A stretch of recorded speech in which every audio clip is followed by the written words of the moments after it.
အားလုံးမင်္ဂလာပါခင်ဗျာယခုတင်ပြမယ့်အကြောင်းအရာကတော့ပကံနန်းတော်မြို့ရိုး၏လျှို့ဝှက်ခြင်းများအကြောင်းပဲဖြစ်ပါတယ်ပကံအင်ပါယာရဲ့နောက်ဆုံးနန်းတော်လို့ဆိုရမယ်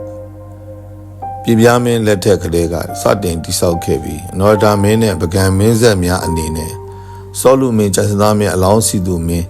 နရသူမင်းနရသိခမင်းနရပတိစီသူမင်းထီလိုမင်းလိုမင်းကြသွားမင်းဥစနာမင်းနရတိရပတိမင်းကျော်စွာမင်းစောနစ်မင်းနဲ့စောမွန်နဲ့မင်းစတဲ့မင်းဆက်73ဇက်တိုင်အသုံးပြုခဲ့တဲ့နန်းတော်လည်းဖြစ်ပါတယ်အသုံးပြုခဲ့ရတဲ့ပကံနန်းတော်ရာဟာနန်းတော်ရာအတွင်းဘလို့ပဲပုံစံအမျိုးမျိုးပြောင်းလဲတိဆောက်ခဲ့တာမှန်တော့လဲနန်းတော်ရာကိုလုံခြုံစေရန်အတွက်နန်းမြို့ရိုးကိုတိဆောက်ခဲ့ရမှာမြို့ကွက်ပုံစံနဲ့နယ်နိမိတ်သတ်မှတ်ချက်များကတော့ထပ်မံတိုးချဲ့ထားတာကိုမတွေ့ရပါဘူးဒါပေမဲ့လည်းအချို့တကားဝင်ပေါက်များကိုများစွာပြောင်းလဲခဲ့ကြောင်းကိုယခုအသစ်တွေ့ရှိရတဲ့လူပုဂ္ဂိုလ်တူတယောက်စာသာဝင်တိုင်ထွက်နိုင်တဲ့ဝင်ပေါက်ငယ်တစ်ပေါက်ပါရှိတဲ့တကားပေါက်ကသက်သေပဲဖြစ်ပါတယ်လေးလာတွေ့ရှိချက်အရာအဆိုပါတကားပေါက်ဟာပြည်များမင်းနန်းတော်စတင်တိဆောက်ခဲ့စဉ်အခါကတကားပေါက်ပုံစံဖြစ်ဟန်မရှိပဲရခင်လှဲများ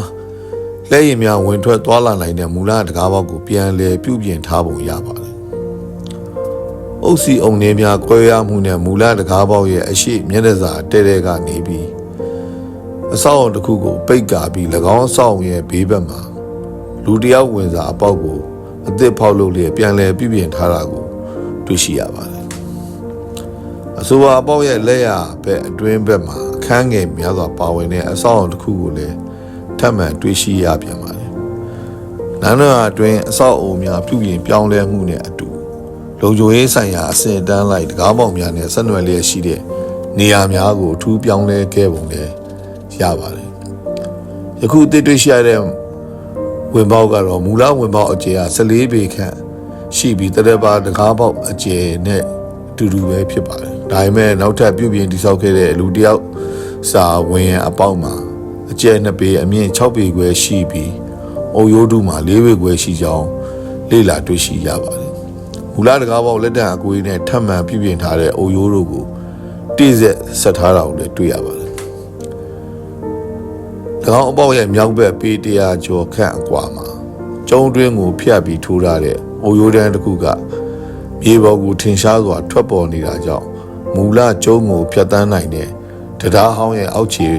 ဥပ္ပနခုံဖြစ်နိုင်တယ်လို့လည်းယူဆနိုင်ပါတယ်ဒီလိုပုံစံမျိုးကိုတရပါတကားပေါက်ရဲ့တောင်ဘက်မှာလည်းတိဆောက်ထားကြောင်းတွေ့ရပါတယ်ပကံနန်းတော်ရဲ့နန်းမြို့တလျှောက်ယခုကဲ့သို့ထပ်မံပြုပြင်ခဲ့တဲ့အထောက်အထားများစွာကြန့်ရှိ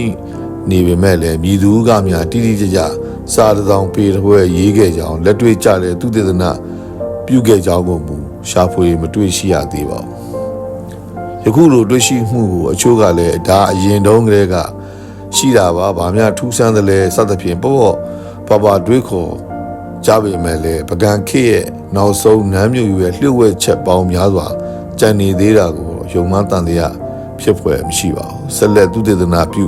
ဖော်ထုတ်ထိန်းသိမ်းအဓိပ္ပာယ်ပြန်နိုင်ဖို့ကိုအနာဂတ်သူတေသနာလုပ်ငန်းတွေမှာထည့်သွင်းပြီးဆောင်ရွက်ရမှာဖြစ်ပါကြောင်းတင်ပြရင်ဒီကုန်းချုပ်ပါတယ်အားလုံးကိုကျေးဇူးတင်ပါတယ်ခင်ဗျာ